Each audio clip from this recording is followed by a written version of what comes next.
परम पूज्य साहिब जी, मुद मंगलमय संत समाज, धर्म प्रेमी सज्जनों, श्रद्धा मूर्ति देवियों, संसार में अनेक पंथ हैं, अनेक मत हैं, अनेक मजहब हैं, अनेक संप्रदाय हैं, अनेक दर्शन हैं, अनेक शास्त्र हैं। इन सबको हम पढ़ने का प्रयास करते हैं। हम शास्त्रों को खूब पढ़ते हैं, दर्शनों को खूब पढ़ते हैं। बंधुओं,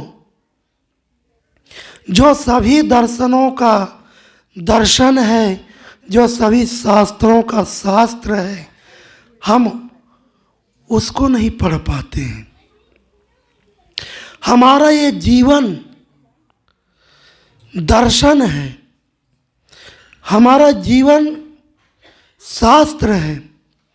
इस जीवन रूपी शास्त्र को पढ़ें, जीवन रूपी दर्पण को पढ़ें। यदि जीवन में सुधार चाहते हैं, कल्याण चाहते हैं, शांति चाहते हैं, सुख का अनुभव करना चाहते हैं, तो ये जीवन शास्त्र को सबको पढ़ना चाहिए। हम यही काम नहीं कर पाते।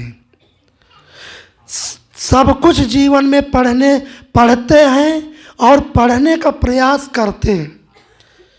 इतिहास, भूगोल, नागरिक शास्त्र और अन्य ग्रंथों को हम खूब पढ़ते हैं, दर्शनों को खूब पढ़ते हैं, शास्त्रों को खूब पढ़ते हैं, लेकिन ये जहाँ से निकली हुई है, जिसके द्वारा ये बनी हुई है, उस दर्शन को, उस शास्त्र को हम नहीं पढ़ पाते हैं। इसी कारण से हमारे जीवन में अशांति है, हमारे जीवन में दुख है, हमारे जीवन में तकलीफ है, हमारे जीवन में अवसाद है, हमारे जीवन में पीड़ा है। यही एक कारण है कि हम ये जीवन दर्शन को नहीं पढ़ पाते हैं। दुनिया में जितनी भी चीज़ें बनी हैं,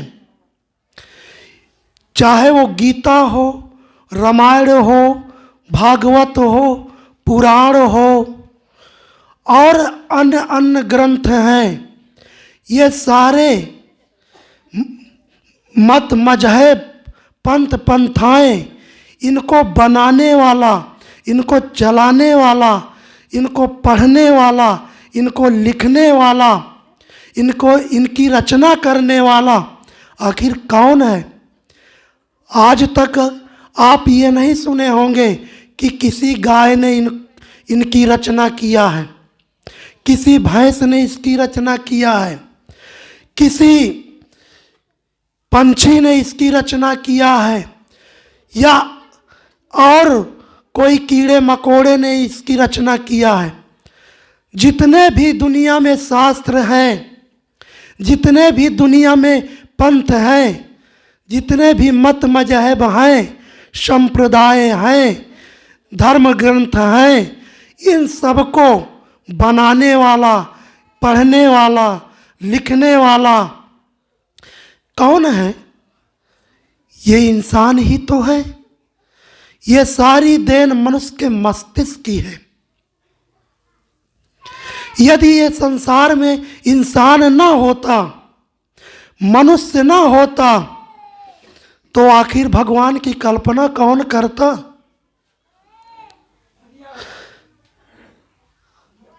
सुख दुख का अनुभव कौन करता? ग्रंथों को कौन लिखता? मंदिर कौन बनाता? मस्जिद कौन बनाता? गिरजाघर, गुरुद्वारा कौन बनाता? इन सब को बनाने वाला इंसान ही तो है।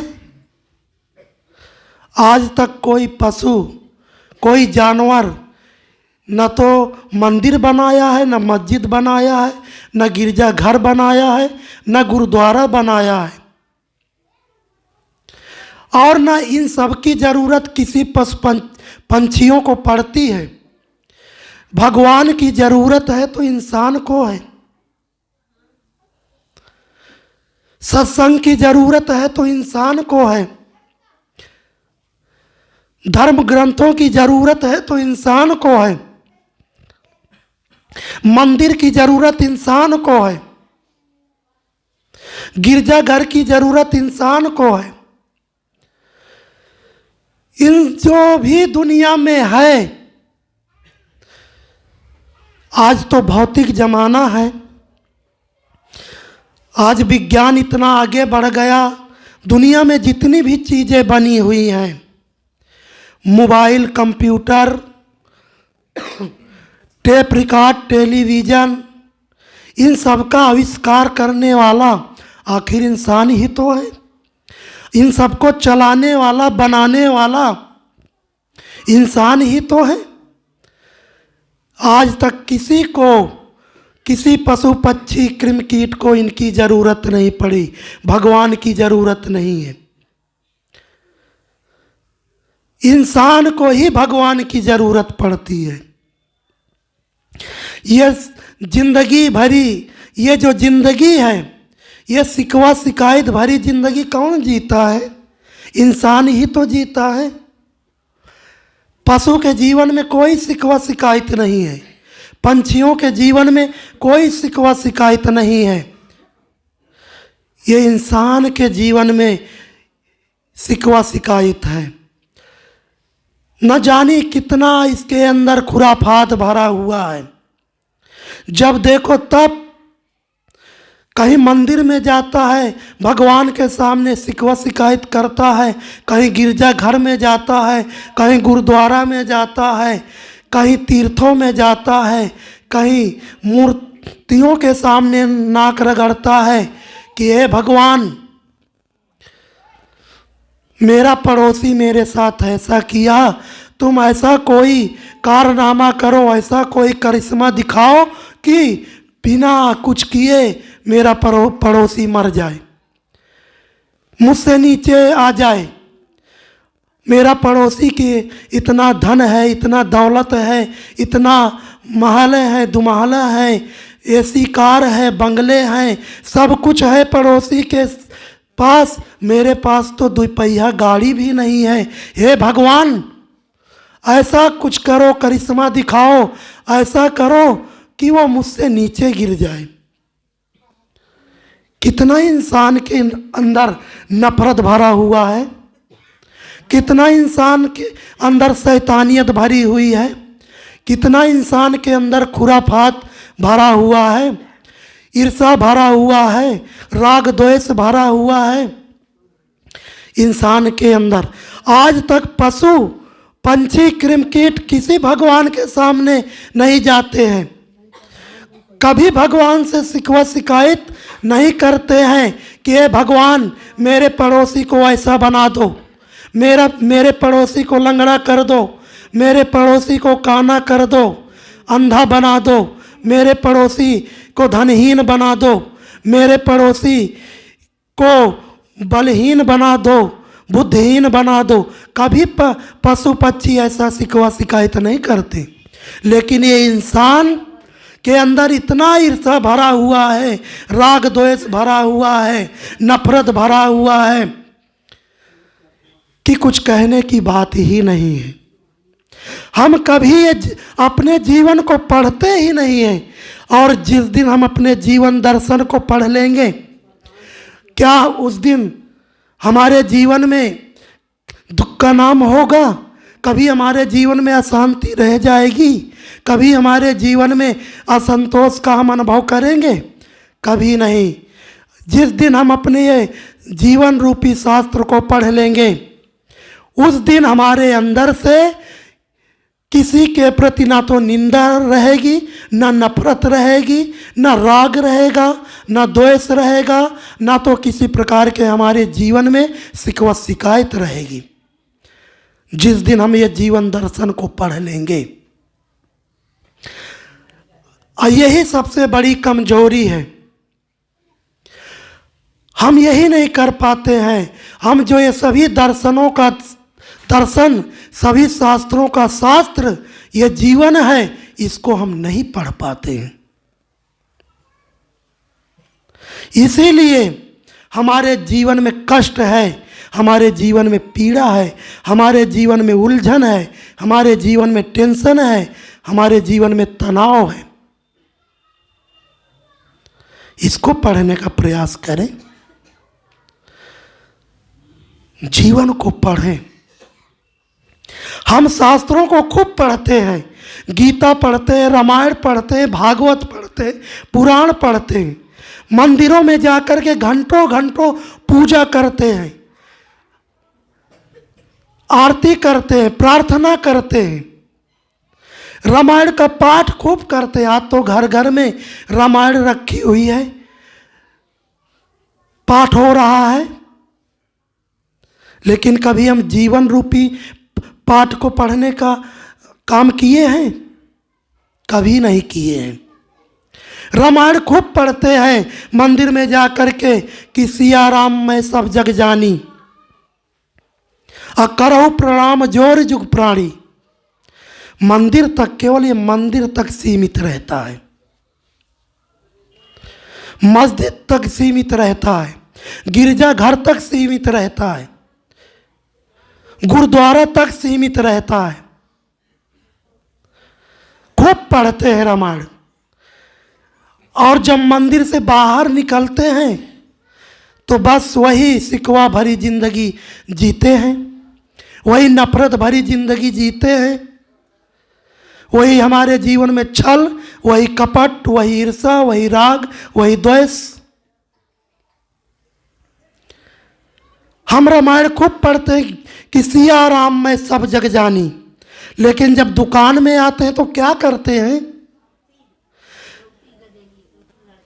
बेचा ही दूध मिलाओ ही पानी।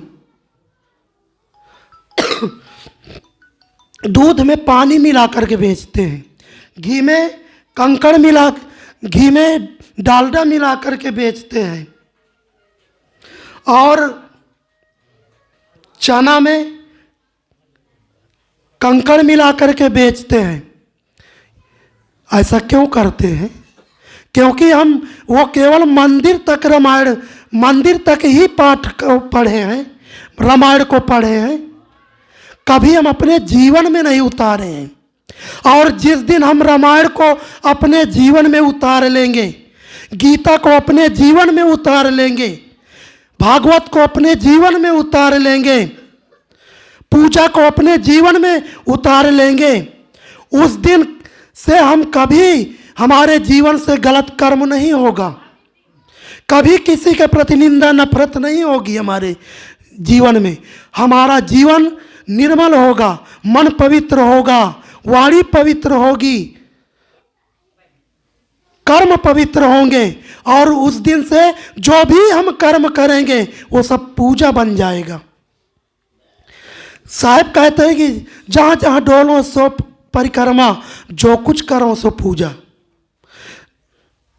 जो भी कर्म करूँगा, जो भी हमारे जीवन से क्रियाकलाप होगा, वो सारे के सारे क्रियाकलाप पूजा बन जाएंगे। इसलिए मैं कह रहा था कि जीवन दर्शन को पढ़ें। जीवन दर्शन को जिस दिन पढ़ेंगे, किसी के प्रति हमारे मन में राग द्वेष नहीं होगा, छल कपट नहीं होगा, हम किसी के साथ गलत काम नहीं करेंगे, किसी की चोरी नहीं करेंगे, कभी जीव हत्या नहीं करेंगे, कभी व्यभिचार नहीं करेंगे। ये सारे राग द्वेष हमारे जीवन से दूर हो जाएंगे। हमारा जीवन इतना पवित्र हो जाएगा, इतना निर्मल हो जाएगा कि हमारे जीवन के सारे क्रियाकलाप पूजा बन जाएंगे। हम जो भी कर्म करेंगे वो सब पूजा बन जाएगा। इसलिए मैं कह रहा था कि अपने जीवन को पढ़ें, किसी के साथ छल ना करें, किसी के साथ कपट ना करें, किसी के साथ ईर्ष्या द्वेष ना करें। मिलावटबाजी ना करें, घूसखोरी ना करें, जमाखोरी ना करें। इन सबको दूर करने का प्रयास करें। ये संत गुरुजन यही बताते हैं। ये संतों का सत्संग है, किस लिए हम करते हैं कि जिससे हमारा मन, वाणी और कर्म पवित्र हो, निर्मल बने, हमारा जीवन पवित्र हो। और यही हम नहीं कर पाते हैं। सत्संग खूब करते हैं, रात दिन करते हैं, घंटों घंटों 4-4 घंटे सत्संग में बैठते हैं, लेकिन क्या सत्संग की बातें अपने जीवन में उतार पाते हैं? संत महापुरुषों का जीवन दर्शन क्या हम पढ़ पाते हैं? उनके जीवन को पढ़ें, उनके जीवन के रहस्यों को जानें कि महापुरुष हमको क्या बताते हैं।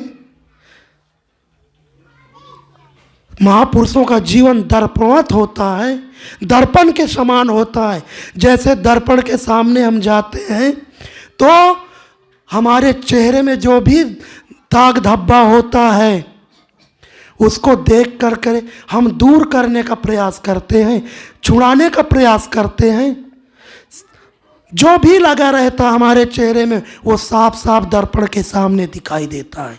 ऐसे ही जब हम महापुरुषों के जीवन को पढ़ते हैं, उनके दर्शन के लिए जाते हैं, तो हमारे अंदर एक अच्छी भावना उभर करके आती है।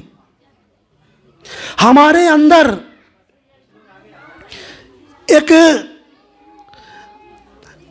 अच्छी भावना आती है कि काश महापुरुषों का जीवन कितना महान है, कितना निर्मल है, कितना पवित्र है। और उनके सामने हम जब जाते हैं तो हमारे अंदर जो कमियां होती हैं वो उभर करके आ जाती हैं कि हमारे अंदर ये कमी है। हम कमियों अपने जीवन दर्शन को पढ़ना चालू कर देते हैं।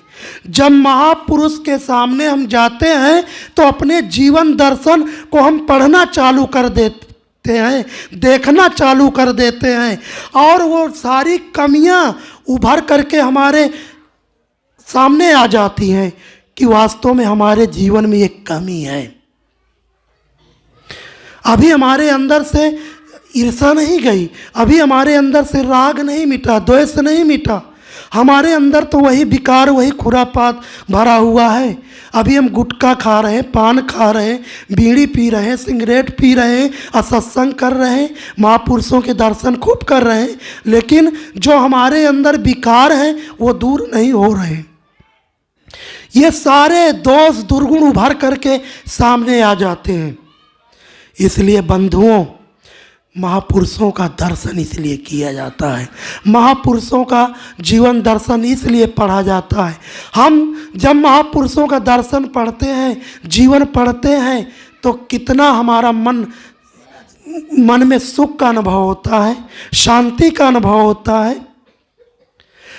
सदगुरु अभिलाष साहब जी का जीवन देखिए, कितना महान था, कितना पवित्र था, उनका कितना कर्तृत्व, व्यक्तित्व महान था। सदगुरु विशाल साहब जी का जीवन कितना महान था। और जितने भी महापुरुष हुए जीवन संसार में, सब लोगों का जीवन कितना महान था। और जब उनके जीवन दर्शन को हम पढ़ते हैं तो हमारी भावना कितनी पवित्र होती है। हमारे अंदर जो गलत भावना होती है वो दूर हो जाती है, एक और अच्छी भावना उभर करके सामने आती है, और तभी हम अपने जीवन को अच्छा बनाने का प्रयास करते हैं, अच्छा जीवन जीने का प्रयास करते हैं, और अपने मन को अच्छा बनाने का प्रयास करते हैं।